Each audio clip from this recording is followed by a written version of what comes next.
तो भगवान विष्णु के चरणों से निकली गंगा विष्णुपदी कहलाती है। गंगा भगवान विष्णु के चरणों से प्रकट होने के कारण पवित्र कहलाती है, पवित्र होती है, जो पापियों के पाप को धो डालती है। जिस घर में गंगाजल का सेवन होता है या जो भी गंगाजल सेवन करता है, उसके पाप, उसके घर के पाप या अधर्म, अशांति धुल जाती है। गौमूत्र और गंगाजल ये इस संसार में सबसे पवित्र है। एक बार पूतना भगवान श्री कृष्ण को यशोदा के घर से उठा के ले गई। भगवान श्री कृष्ण तो सत में हैं, वो सदा सत में ही रहते हैं। जो भी उनको स्पर्श कर जाता है या जो भी उनके हाथों से मारा जाता है, देखने में तो लगता है कि भगवान ने उसको मार दिया, लेकिन भगवान के मारने मात्र से ही उसको वैकुंठ मिल जाता है, क्योंकि भगवान तो सत में है। सत अगर किसी को स्पर्श भी हो जाता है तो भी उसका कल्याण हो जाता है, उसके पाप धुल जाते हैं, उसके घर के पाप धुल जाते हैं, अधर्म छट जाता है। सत ऐसी चीज़ है। लेकिन ये सब साधारण चीज़ नहीं है। सत्य तो अटल है, सत्य अपने रास्ते से ही आता है, सत्य संसार को त्यागने से आता है। संसार में अगर रमे रहोगे तो सत्य नहीं आएगा, सत्य भंग होता रहेगा। और सत्य इतना अटल है, इतना सुख देने वाला है, इतना आनंद देने वाला है कि जहाँ सत्य होता है वहीं ये भागवत का आनंद मिलता है या सुख मिलता है, अच्छी बातें सुनने को मिलती है, मन शांत हो सकता है, संतोष आ सकता है। तो सत्य को धारण करने वाला पुरुष भगवान का परम पद प्राप्त कर लेता है, सत्य को धारण करता है। लेकिन सांसारिक पुरुष सत्य को धारण नहीं कर सकता, वहाँ सत्य नहीं पहुँचेगा। सत्य तो भागवत में है, भक्ति ज्ञान वैराग्य में है। जो सांसारिक पुरुष लोग होते हैं वो पाप के कारण अज्ञानी बने रहते हैं, पाप के कारण अज्ञानी बने रहते हैं, बुद्धि उनकी दूषित होती है, मन भाव दूषित होते हैं, संसार में ही घुसे रहते हैं। तो इसलिए उनको सत्य नहीं मिलता। एक बार राक्षसनी पूतना, उदाहरण दे रहा हूँ, राक्षसनी पूतना थी, अपने उद्धार के लिए कृष्ण को उसके घर से उठा के ले गई। वो कंस की भेजी हुई थी। तो पूतना जब उसको उठा के ले गई, उसने मारना तो चाहा कृष्ण को, लेकिन कृष्ण ने उसको ही मार दिया, क्योंकि वो सत्य में थे, सत्पुरुष थे। और फिर उनके स्पर्श होने मात्र से पूतना का उद्धार भी हो गया, जबकि वो कुकर्मी थी, जबकि वो राक्षसनी थी, दुष्टनी थी, उसने न जाने कितने अत्याचार किए थे, फिर भी उसका भगवान ने उद्धार किया। तो इस प्रकार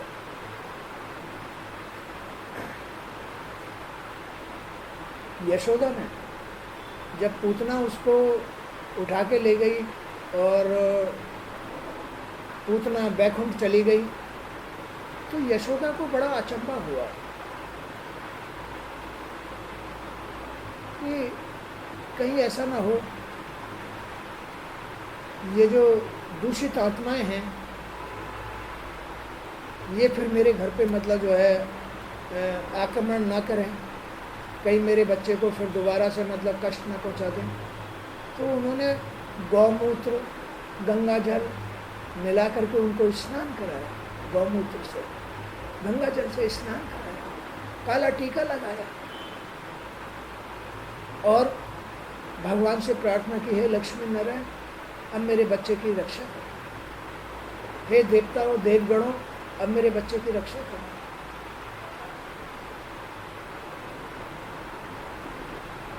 ज्ञान बिना हर जीव विकार।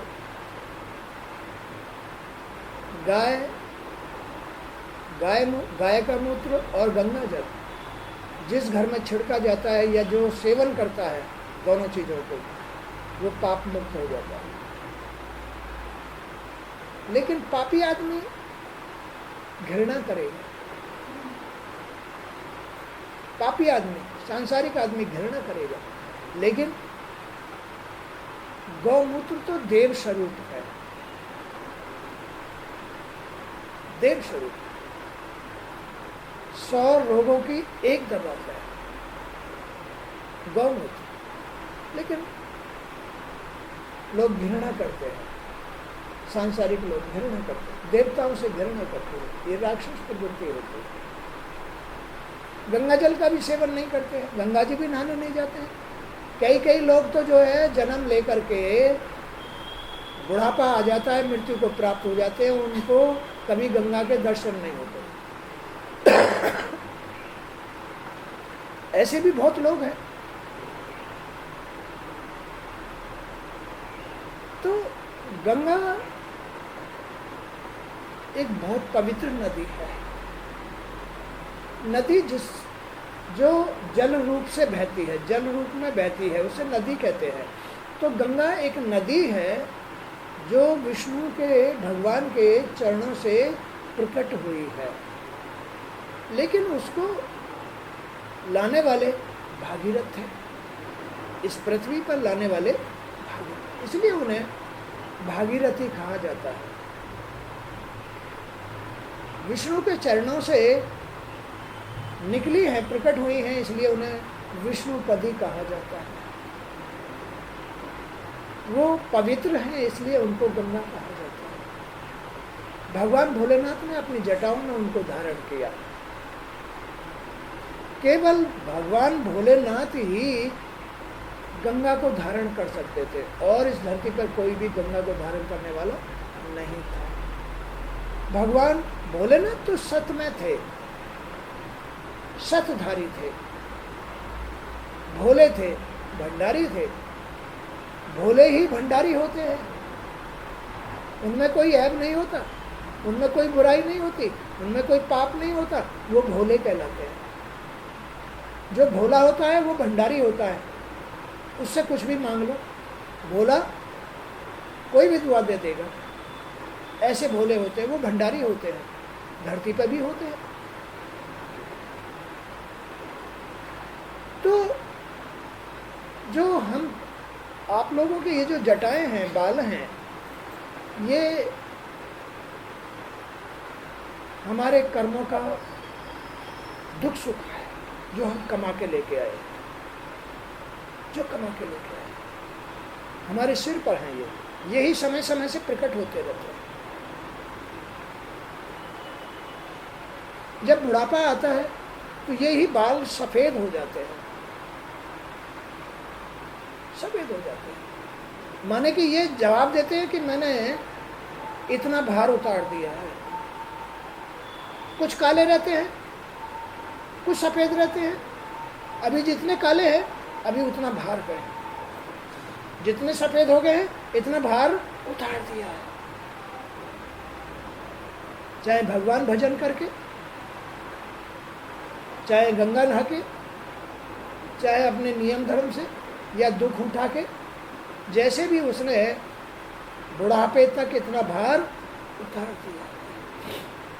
और जब तक ये काले हैं तब तक ये बार बार जवाब दे रहे हैं कि भाई कर्तम सो भोगतम, अभी तुम अपना कर्म किए जाओ और भोगे जाओ, कर्म किए जाओ, भोगे जाओ और भविष्य की रचना करते जाओ, जब तक ये काले हैं। और जब ये बिल्कुल सफ़ेद हो जाते हैं तो ये कहते हैं कि मैंने अब अपना काम पूरा कर दिया है, मैंने आगे का शरीर भी रच दिया है और इतना भार उतार भी दिया है।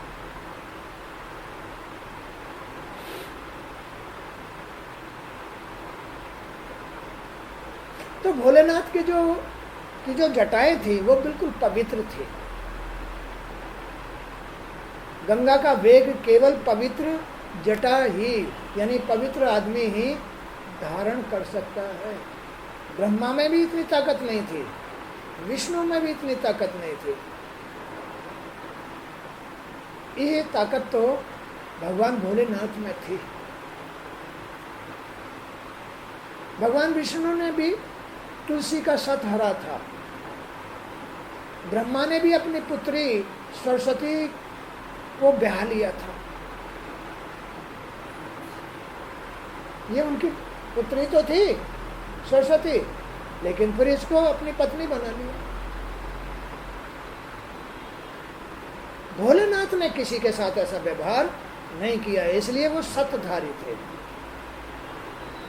इसलिए गंगा का वेग से केवल भगवान भोलेनाथ ने ही अपनी जटाओं में धारण किया।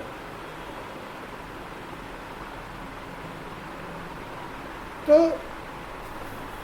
राजा अंशुमान ने गंगा को स्वर्ग से लाने के लिए वर्षों तक घोर तपस्या की। ऐसे थोड़े ही गंगा को लाया जाता है, माने अपने मन में पवित्रता ऐसे थोड़े ही लाई जाती है। तपस्या करनी पड़ती है, साधना करनी पड़ती है। तो कितनों ने गंगा को लाने के लिए तपस्याएं की, मर गए, लेकिन गंगा को नहीं ला सके, पवित्रता को नहीं ला सके। कितने ही, जिनमें से अंशुमान भागीरथ के दादा परदादा थे। अंशुमान ने गंगा को स्वर्ग से लाने के लिए वर्षों तक घोर तपस्या की, परंतु उन्हें सफलता नहीं मिली और मर गए। राजा अंशुमान के पुत्र दिलीप ने भी पिता की मृत्यु के उपरांत घोर तपस्या की कि गंगा को लाया जाए अपने घर में, लेकिन वो भी तपस्या करके खत्म हो गए, वो भी नहीं ला सके। क्यों? ये संसार ऐसा ही है, ऐसा ही है। बड़ा मुश्किल है गंगा को पाना, उसके दर्शन पाना, या अपने घर में अपने पूर्वजों की तृप्ति करना कोई साधारण बात नहीं है। साधना, तप, तपस्या से अपने पितृ तृप्त होते हैं।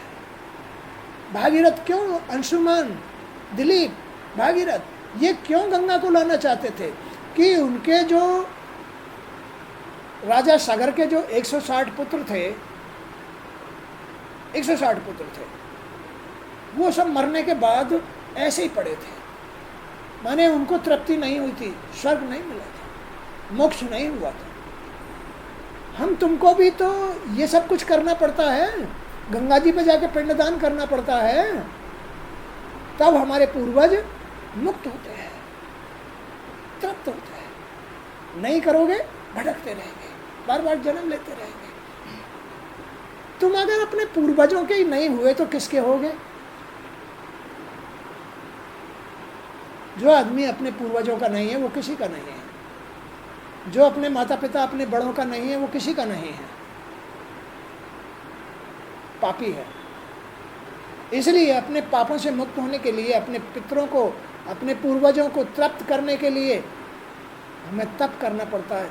बुरी आदतों को, बुरे पापों को त्यागना पड़ता है, तब जाकर के गंगा हम पर प्रसन्न होती है और हमारे पूर्वजों को पवित्र करती है, इस संसार के बंधनों से मुक्त करती है।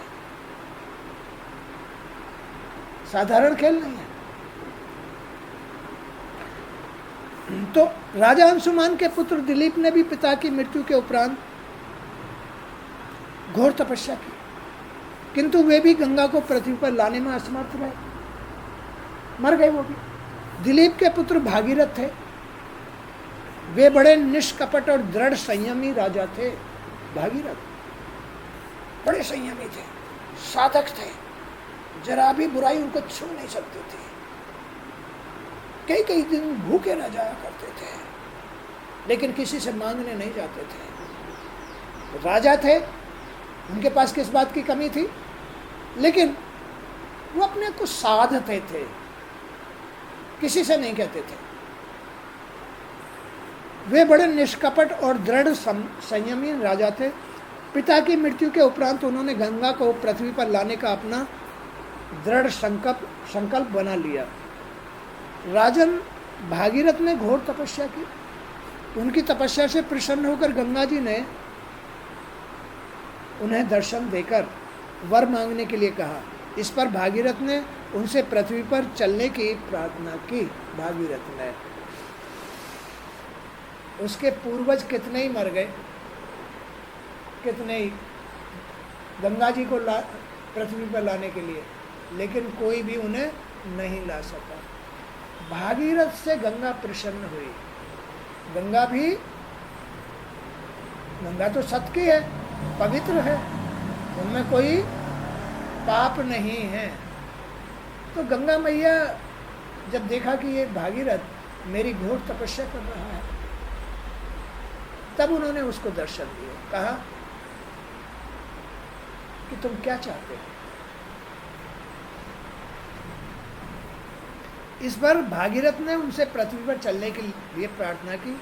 गंगा जी ने कहा, भागीरथ, मैं पृथ्वी पर आ सकती हूं, परंतु पृथ्वी पर गिरते मेरे वेग को रोकने वाला कोई नहीं है, कोई नहीं। अगर मैं पृथ्वी पर गिरूंगी तो पृथ्वी फट जाएगी, पृथ्वी फट जाएगी, अन्यथा मैं पाताल में समा जाऊंगी। जो पाताल में रहने वाले राक्षस लोग हैं वो फिर मेरा फायदा उठाएंगे, मुझे नाजायज सताएंगे, वो कुकर्म करेंगे और वो बुराई को मुझ में धोएंगे। इसलिए भागीरथ का माते भगवान रुद्र आपके वेग को अपनी जटाओं में रोक सकते हैं, मैं उनसे प्रार्थना करता हूँ। ऐसा कहकर राजा भागीरथ भगवान रुद्र की उपासना करने लगे। उनकी उपासना से प्रसन्न होकर भगवान रुद्र ने राजा भागीरथ की प्रार्थना स्वीकार कर ली। रुद्र भगवान भोलेनाथ शंकर ने भागीरथ की प्रार्थना स्वीकार कर ली और जगत के कल्याण के लिए, हमारे तुम्हारे कल्याण के लिए उन्होंने गंगा को अपने शीश पर धारण कर दिया। भगवान ये सब जन कल्याण के लिए है, ये जितने भी देवी देवता सब जन कल्याण के लिए है, हमारे तुम्हारे कल्याण के लिए है। अरे भाई, तुम्हें ना जानो पहचानो, इनकी शरण जाओ, इनसे कुछ कहो, इनके लिए कुछ सेवा सत्कार करो, गंगा जल चढ़ाओ, इनको भोग लगाओ, फलाना ढमका, तो ये तुम्हारी मदद करेंगे। तुम तो गिर चुके हो, तुम तो गिर चुके, अब तुम्हें तो मदद की जरूरत ही है। तुम तो श्री हरि के अंश थे, तुम तो लक्ष्मी के अंश थे, तुम्हें देवताओं की क्या जरूरत थी। लेकिन इस संसार की जो कुरीतियां हैं, बुराइयां हैं, इन्होंने तुम्हें गिरा दिया। ईश्वर का अंश होते हुए, परम पद प्राप्त करते हुए तुम इतने गिर गए कि अब तुम्हें देवी देवताओं की मदद की जरूरत है, सहारे की जरूरत है। जबकि तुम सबके सहारे थे, आज तुम्हें इनके सहारे की जरूरत है। अगर माँ बाप कुकर्म ना करें, अगर माँ बाप कुकर्म ना करें, पाप ना करें, तो औलाद का सहारा ना तके। औलाद हमेशा मरते दम तक उनके ही सहारे को तकेगी। ये देवी देवता तो उनकी औलाद है। अब हम कुकर्म करने की वजह से औलाद के आश्रित हो गए।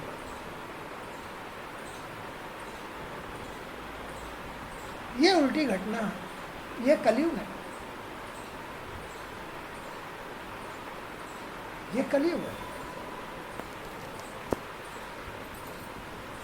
तो उनकी उपासना से प्रसन्न होकर भगवान रुद्र ने राजा भागीरथ की प्रार्थना स्वीकार कर ली और जगत के कल्याण के लिए उन्होंने गंगा को अपने शीश पर धारण कर लिया। जगत के कल्याण के लिए गंगा का जल वहाँ एक विशाल झील में एकत्र होने लगा।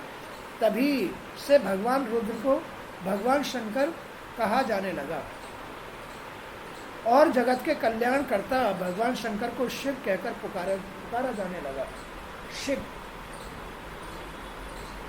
शंकर शिव तभी से कहा जाता है भगवान भोलेनाथ को, वो तो रुद्र थे। रुद्र का अर्थ है जो महाकाल, यानी काल का भी महाकाल है, उसको रुद्र कहते हैं।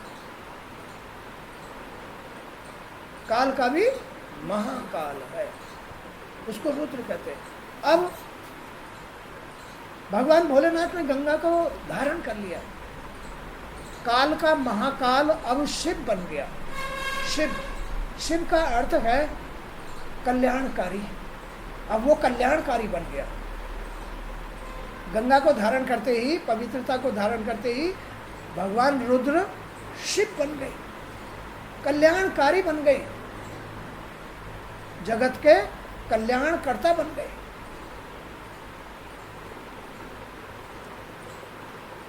तो भगवान शंकर को शिव कहकर पुकारा जाने लगा। उसके बाद भगवान शंकर से प्रार्थना करके अपने पीछे पीछे राजा भागीरथ गंगा की धारा को वहाँ ले आए जहाँ उनके पितर कपिल मुनि के क्रोध से भस्म हुए पड़े थे। उनके पूर्वज कपिल मुनि थे जो सारे तीर्थ बार बार गंगा सागर एक बार। तो जहाँ गंगा सागर से मिलती है वहीं कपिल मुनि का आश्रम है, गंगा सागर में।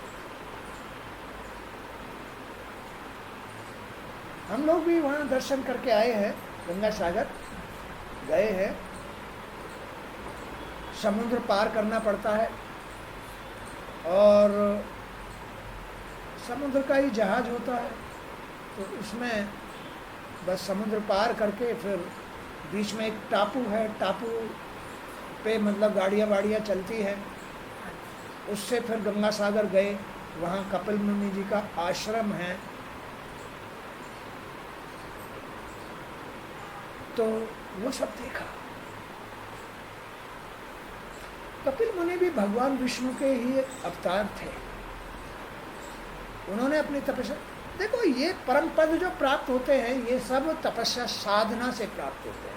इसको साधने से परम पद प्राप्त होता है। किसको? जीव को। ये जीव आत्मा को जब प्राप्त हो जाती है तो यही परम पद कहलाती है। इसी को परम पद, आत्मा ही परम पद है।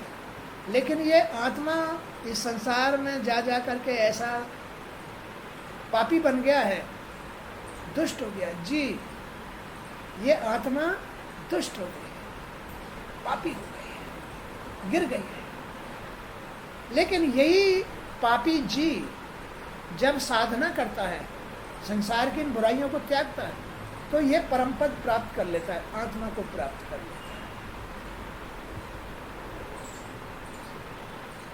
लौट के फिर वहीं आना पड़ता है अगर मोक्ष चाहते हो तो। आत्मा तो मोक्ष है, स्वयं मोक्ष है, वो तो ईश्वर का अंश है। लेकिन संसार से लौट करके जब तुम आत्मा को प्राप्त करते हो, इसी का नाम मोक्ष। अब ये जो जी है, ये जी संसार में चला गया है, पराधीन हो गया है, दुखी हो गया है, असहाय हो गया है।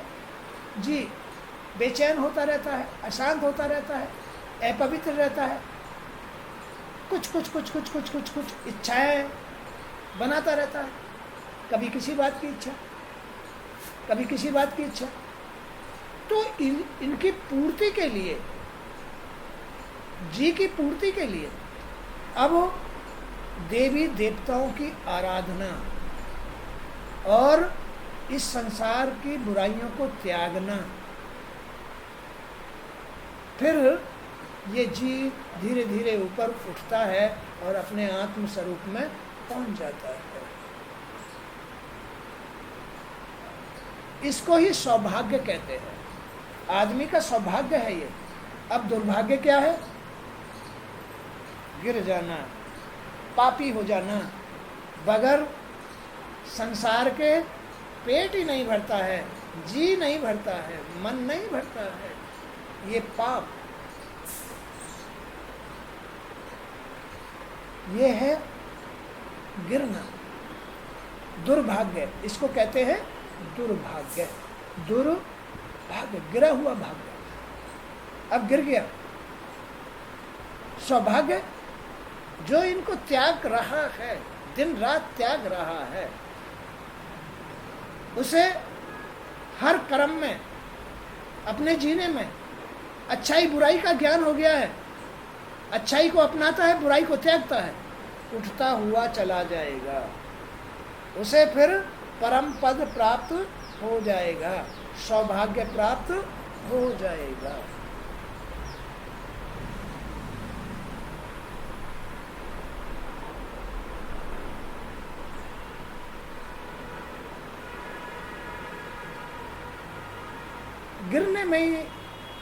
गिरने में कोई जीवन की सफलता थोड़ी है, गिरना कोई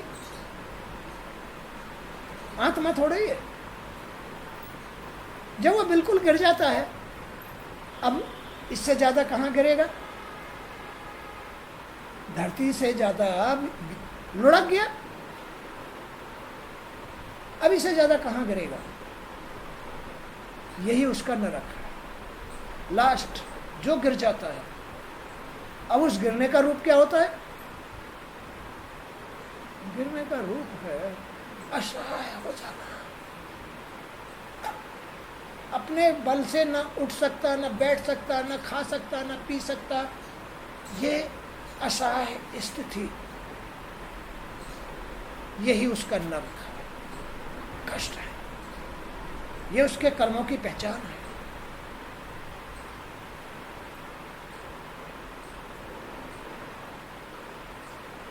अब सांसारिक आदमी तो इन बातों को ज्ञान नहीं रखते हैं, तो भाई ठीक है, भगवान वही यही कहते हैं, फिर भी कहते भगवान अब तू इसे उठा ले, भगवान इसको गति दे दे, भगवान इसको मुक्ति दे दे, भगवान इसको छुटकारा दे दे, यही तो कहेंगे। वो भी अलकस आ जाते हैं, बुराई से, क्योंकि अब वो कहाँ तक संभालेगा, अलकस आ जाते हैं। तो ये है गिरना। देवता लोग भी जो गिर गया है उसे उठाते उठाते वो भी अलकस आ जाते हैं, देव लोग भी अलकस आ जाते हैं, कहाँ तक संभालेंगे उसे? अच्छा ही कहाँ तक संभालेंगे? तो इसलिए जो भागवत पुरुष हो जाते हैं, भागवत में उनको रुचि हो जाती है, धीरे धीरे उसमें से जो बातें उनके कल्याण के लिए मिलती है उन पर वो धीरे धीरे अमल करता है, ध्यान रखता है, याद आ जाती है। फिर वो इस संसार में जो अच्छे बुरे कर्म हैं उनमें से अच्छे कर्म छांट लेता है, बुरे छोड़ देता है। धीरे धीरे धीरे धीरे होता है, ऐसे नहीं है या तो साधक छोड़ता है या फिर सांसारिक पुरुष जो भागवत सुनता है वो धीरे धीरे छोड़ देता है, अन्यथा नहीं, इतना गिर जाता है आदमी।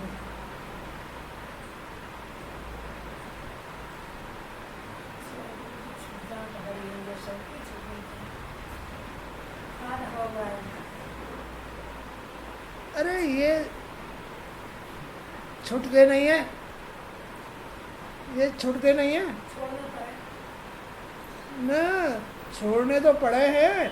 इनका खिंचाव, इनका असर इतना तगड़ा है कि आदमी छोड़ना भी चाहता है फिर भी नहीं छोड़, ये नहीं छोड़ने देते।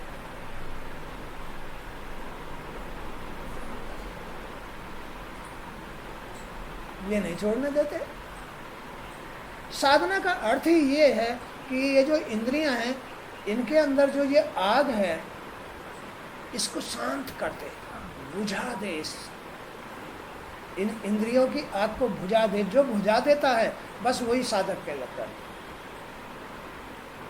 अन्यथा ये इंद्रियां इतनी आग रखते हैं कि ये बुझने, मन को शांत नहीं होने देती है, बार बार उस मन को चेतन करती रहती है,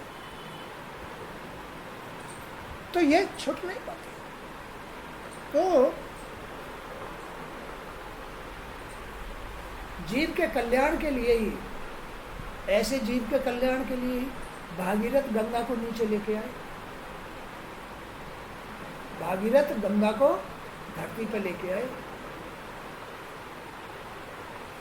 अब भगवान विष्णु से गंगा ने कहा था, ब्रह्मा से कहा था कि आप मुझे धरती पर भेज तो रहे हो, लेकिन पापी लोग मुझे मैला करेंगे, पापी लोग मुझे मैला करेंगे, मुझ में पापी लोग घुसेंगे।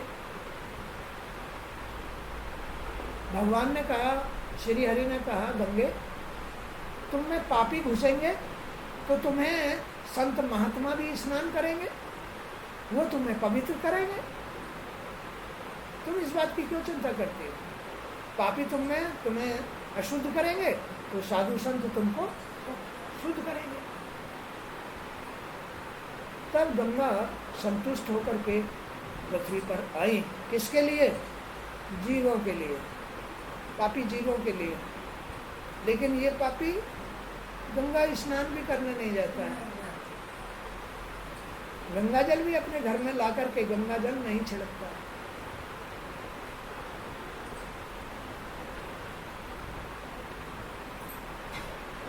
पापियों के उद्धार के लिए तो गंगा आई है। उसके बाद भगवान शंकर से प्रार्थना करके अपने पीछे पीछे राजा भागीरथ गंगा की धारा को वहां ले आए जहां उनके पितर कपिल मुनि के क्रोध से भस्म हुए पड़े थे। गंगा की तेज धारा ने राख के उन ढेरों को ले जाकर गंगा सागर में गिरा दिया, गंगा सागर में गिरा दिया। गंगा के प्रवाह ने, वेग ने उन ढेरों को गंगा सागर में, इसीलिए राजा सागर के 160 बेटे पूर्वज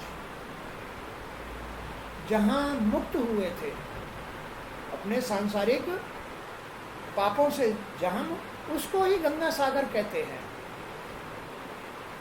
उसको ही गंगा सागर। तो वहां जो भी आदमी गंगा सागर में डुबकी लगाता है वो पापों से मुक्त हो जाता है। इसलिए कहा गया है कि सारे तीर्थ बार बार गंगा सागर एक बार गंगा सागर कर लो, पापों से मुक्त हो।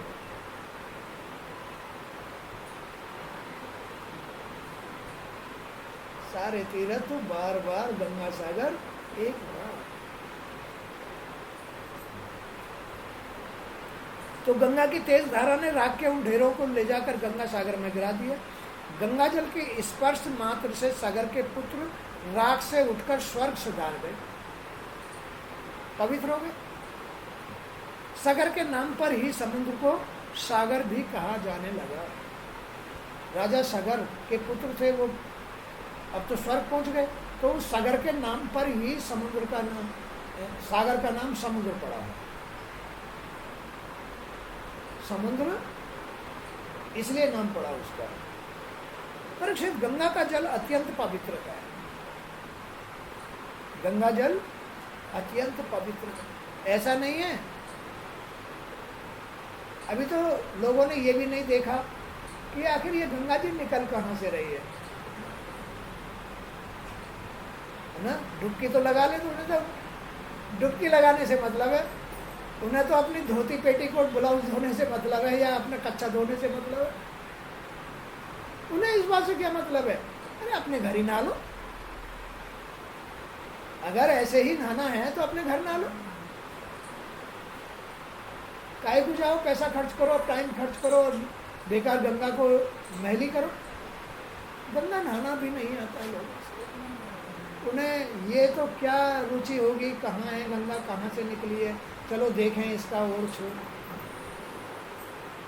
कोई भक्ति ही जाता है, बिरला ही जाता है। जाते हैं लोग गौमुख से, भगवान विष्णु के पैरों से निकली है, नखून से निकली है। सतधारी पुरुष के नखून, सतधारी पुरुष के जो पैर के अंगूठे होते हैं उन्हें ही स्पर्श किया जाता है, तो ही पवित्रता मिलती है।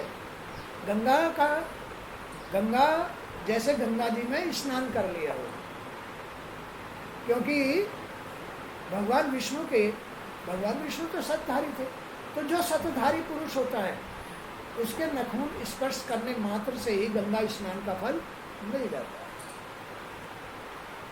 किसी साधु संत के भी तो पैर छूते हो, साधु संत के पैर छूते हो, तो उनके पैर क्या करना चाहिए? पैर के अंगूठे स्पर्श करना चाहिए और अपने माथे से लगाना चाहिए। पैर के अंगूठे स्पर्श करो, अपने माथे से लगाओ, तो भाग उठता है, इस जीग इसका अंधकार मिटता है, इसमें पवित्रता आती है। पवित्रता जितनी आएगी पापों से मुक्त होगा और ऊपर उठेगा, भाग खुलेगा। ये चाबी है तुम्हारे ताले को खोलने की, भाग्य को खोलने की चाबी है। तो लोग अब जानते ही नहीं। स्त्री के पैर छूने से, स्त्री के पैर छूने से भी ये भाग्य खुलता है। लेकिन कैसी स्त्री के? भगोड़ी के नहीं, बेकार स्त्रियों के नहीं, बड़ी बूढ़ी स्त्रियों के। है? बड़ी बूढ़ी जो स्त्रियां होती है, जो कन्याएं होती है, इनके पैर छूने से पाप मुक्त हो जाता है। ज्ञान बिना हर जीव दुधारी। तुम्हारे इर्द गिर्द है उपाय तो है, कोई जाने तो, कोई पहचाने तो, कोई करना चाहे तो, उपाय तो तुम्हारे इर्द गिर्द है, कर लो।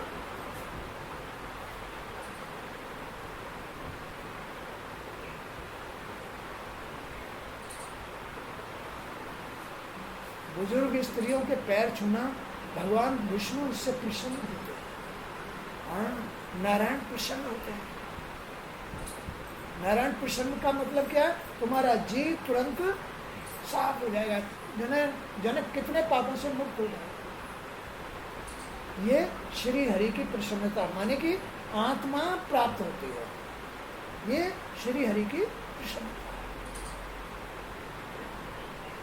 सारा खेल तो जी का है, इसको आत्मा में लाने के लिए ये कर्म करने पड़ते हैं। और जब ये आत्मस्वरूप नहीं होता है, जी होता है, न जाने कितना पापी है, कितने को कर्म किए हैं, कितना ही गिरा हुआ होता है। जी जितना गिरा हुआ होता है पापी कहलाता है, पापी कहलाता है। जी जितना गिरा हुआ होता है पापी कहलाता है। इस पापों से मुक्ति के लिए स्त्री को भी बड़ी स्त्रियों के पैर छूने चाहिए। स्त्रियों को भी पापी है। अब ये अवस्था तो पापी है, या तो वृद्ध अवस्था पापों से मुक्त हो गई है, या जो बच्चे होते हैं, कन्याएं होती हैं, वो पाप मुक्त होती हैं, उनके जीव पाप मुक्त होते हैं। तो ऐसी स्त्रियों के, ऐसी कन्याओं के, स्त्रियों को भी या पुरुषों को भी ऐसी स्त्रियों के पैर छूने मात्र से श्री हरि प्रसन्न होते हैं, आत्मा प्रसन्न होती है, आत्मा उसके घर पे आ जाती है।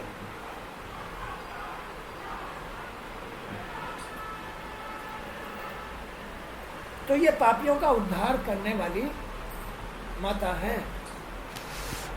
जो लोग श्रद्धापूर्वक गंगा जल का सेवन नियम से करते हैं, उन्हें कभी कोई रोग नहीं सताता। रोज गंगा जल का आचमन करो, रोज गंगा जल पियो, या अपने मन को पवित्र रखो, उन्हें कभी कोई रोग नहीं सताएगा। रोग तो मन की गंदगी से सताते हैं।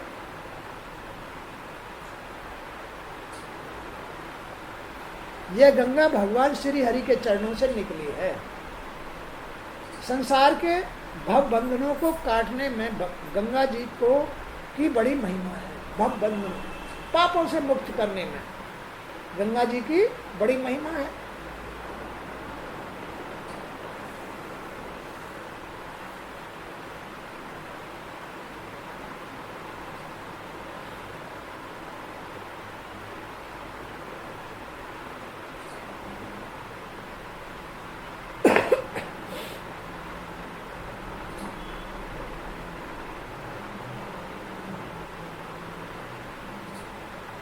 गंगा मैया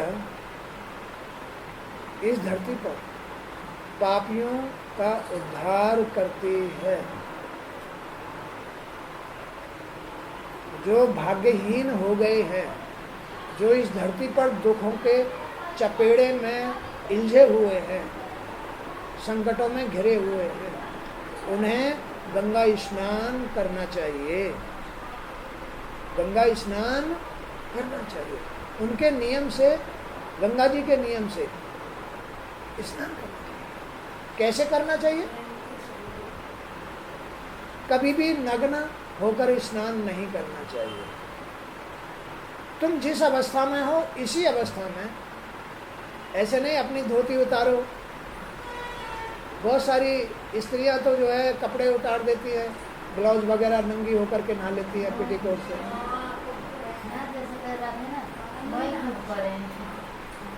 तो हमेशा जैसे कपड़े तुमने पहन रखे हैं, उसमें नहाना क्या होता है? गंगा जी केवल डुबकी लगाने के लिए होती है, यूं भी मलने के लिए गंगा जी नहीं है। साबुन लगाने के लिए गंगा जी नहीं है, कुल्ला करने के लिए गंगा जी नहीं है, नाक से नकने के लिए गंगा जी नहीं है, आंख धोने के लिए भी गंगा जी नहीं है, कान धोने के लिए भी नहीं है। गुदा आदि भी बहुत सारे टांग मलते हैं, गुदा आदि मलते हैं, ये गंगा स्नान नहीं है। फिर कैसा क्या है गंगा स्नान? जाओ जिस तरह से तुम हो, पहले गंगा जी में पैर रखने से पहले गंगा जल अपने माथे से लगाओ, हाथ जोड़ के प्रणाम करो, माता मुझे क्षमा करना, मेरा कोई भी अपराध क्षमा कर देना। इतना तो कर ही सकता है आदमी। तब उसे अपना पैर गंगा जी में डालना चाहिए। और नियम तो बीच गंगा जी का है, बीच गंगा जी में जाके डुबकी लगानी चाहिए। आजकल वेग ज़्यादा होता है गंगा जी का, घाट पे पहली सीढ़ी या दूसरी सीढ़ी पे खड़े होकर के डुबकी लगानी चाहिए, केवल डुबकी लगानी चाहिए। उसे 5 या 7 डुबकी लगा करके फिर सूर्य को जल देना चाहिए, महादेव को जल देना चाहिए, उसी में खड़े खड़े अपने पितरों को जल देना चाहिए, सारे संसार के देवी देवताओं को जल देना चाहिए और गंगा मैया को प्रणाम करके वापस निकल आना चाहिए। आके फिर अब तुम उस पार पर अपने कपड़े चेंज कर सकते हो, पार पे कपड़े चेंज कर सकते हो और अपने शुद्ध कपड़े पहन करके अपने जो भी उतरे हुए कपड़े हैं उन्हें गंगा जी में नहीं धोना है, उन्हें वहीं के वहीं निचोड़ के कहीं गंगा जी में उनका जल बह के ना चला जाए।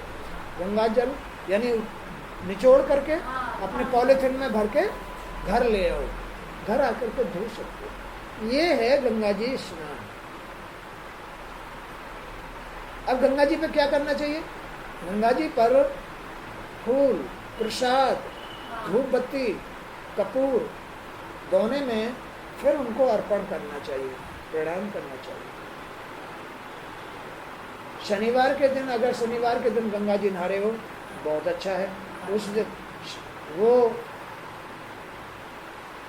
सुरमा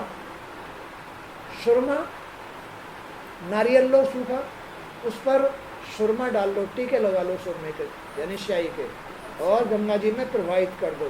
शनि प्रसन्न हो जाएंगे। शनि का जो दोष है या उनका जो क्रोध है वो शांत हो जाएगा। गंगा जी में नारियल में काजल लगा के बहाने से शनि का क्रोध शांत हो जाता है। बस हर जगह उपाय है, हर जगह करने वाला चाहिए, उसको ज्ञान होना चाहिए।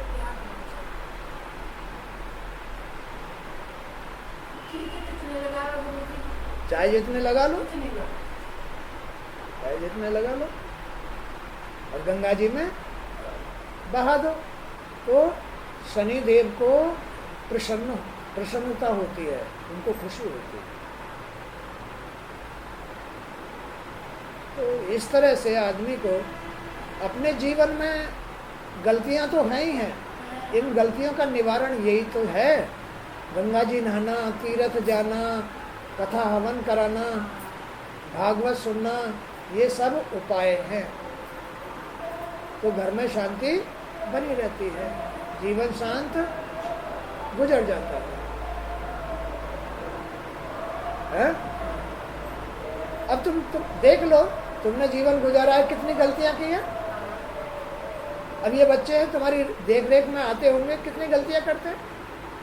तो ये है, भूल है ये। लेकिन इस भूल से मुक्त होने का ये सरल उपाय है, गंगा जी नहाना, या शनि को प्रसन्न करना, या देवताओं को प्रसन्न करना। देवताओं को प्रसन्न करने के लिए क्या करोगे? गंगा जी के घाट पर गंगा जी नहाने गए हो, वहाँ गरीब गुरबाएँ हैं, उनको भोजन करो, उनको भोजन करो। घर से उबले हुए चने ले जाओ, या चने ले जाओ, चने ले जाओ, वहाँ जाकर के रात को टिको तो उन्हें फुला दो, है ना। उनको वहाँ गरीबों को चने बांटो, चने बांट दो। उबले नहीं, फूले हुए, हाँ, उन्हें वहाँ फूले के रख दो रात को, रात में फूल जाएंगे, सुबह को बांट दो उनको। तो देखो, तो इस तरह ये उपाय है। भूखों को खिलाओ, गरीबों को खिलाओ, गंगा जी के किनारे खिलाओ।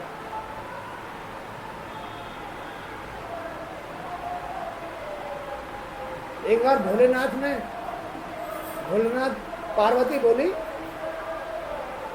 भोलेनाथ, गंगा जी में इतने आदमी स्नान करते हैं। भोलेनाथ मुस्कुराने लगे। पार्वती बोली कि गंगा का इतना बड़ा महत्व है, हमसे भी ज्यादा बड़ा महत्व है। भोलेनाथ मुस्कुराते रहे कि इसका मतलब क्या है, मतलब समझो। भोलेनाथ बोले, अच्छा कोई बात नहीं, कल बताएंगे इसका। तो चलो कल बता देना, है? तो भोलेनाथ जो है फिर दूसरे दिन भी आ गए, पार्वती साथ आई। पार्वती बोली कि तो भोलेनाथ बताओ इसका अर्थ क्या है, यहाँ तो आज भी इतनी भीड़ लग रही है, मैं तो चक्कर में हूँ इसके में। कहते अच्छा चलो कोई बात नहीं है, ऐसा है तुम बुढ़ी बन जाओ और मैं बुढ़ा बन जाता हूँ, हैं? और मैं तुम्हारी गोदी में से रख के और लेट जाता हूँ, और तुम जो है ना, जो भी गंगा जी नहा के आता जाए तुम्हारे सामने से गुजरेगा, तो तुम कहना भैया मैं थोड़ी सी मेरी मदद करो, थोड़ी मेरी मदद करो, इस बुढ़े को थोड़ा खड़ा कर दो, इसे बाथरूम लग रही है, ये बड़ा परेशान है और मेरे से ये उठता नहीं है। अब जो गंगा जी आता जाए, पार्वती ये कहती जाए भैया कोई मदद करो, थोड़ा सा बुढ़े को उठा दो, कोई ना सुने, कोई ना। जब गंगा जी से लगभग सभी मतलब जो है जा चुके, तो एक आदमी आया गंगा जी नहा के, अपना जो है ओम नमः शिवाय, ओम नमः शिवाय, ओम नमः शिवाय, हर गंगे, काशी विश्वनाथ हर गंगे, काशी विश्वनाथ हर गंगे, काशी विश्वनाथ हर गंगे करता हुआ आया। वो पार्वती बोली भैया थोड़ी सी मेरी मदद कर, बुढ़े को थोड़ा सा खड़ा कर कि माता जी अभी ना। उसने अपना गंगा जल रखा और पहले जो है बुढ़े को उसके पैर छुए, पैर छू के बुढ़े को जो है खड़ा किया कि माता जी क्या करना है। भैया बस इन्हें खड़ा कर दिया, मैं तो तंग हो गई, अब इन्हें मैं नीचे भी नहीं डाल सकती थी, सिर में लग जाए, अब तो खड़ा कर दिया, यही बहुत है। बस भोलेनाथ अपने रूप में आ गए, पार्वती अपने रूप में आ गई। भोलेनाथ बोले देख अकेले इस आदमी ने गंगा नहाई है, ये कितने गंगा जी नहा के गए थे कि सवेरे से लाल लग रही है। अरे किसी किसी ने तेरी मदद की? कहना किसी ने नहीं की। तो वो गंगा जी नहा के नहीं गए। गंगा जी नहाने का अर्थ तो ये है कि उसका मन कोमल हो जाए, मन पवित्र हो जाए। ये मन की कठोरता है, दुष्टता है, पाप है। तो जब गंगा मैया ने उसके पाप ही नहीं लिए तो वो क्या नहा के गया है? नहा के तो ये आया है। सुबह से शाम तक एक आदमी ने गंगा जी नहाई है। अब तू बता कौन बड़ा है कौन छोटा है? तो भोलेनाथ आपकी लीला आप ही जान सकते हो, हमारे बस की जानना।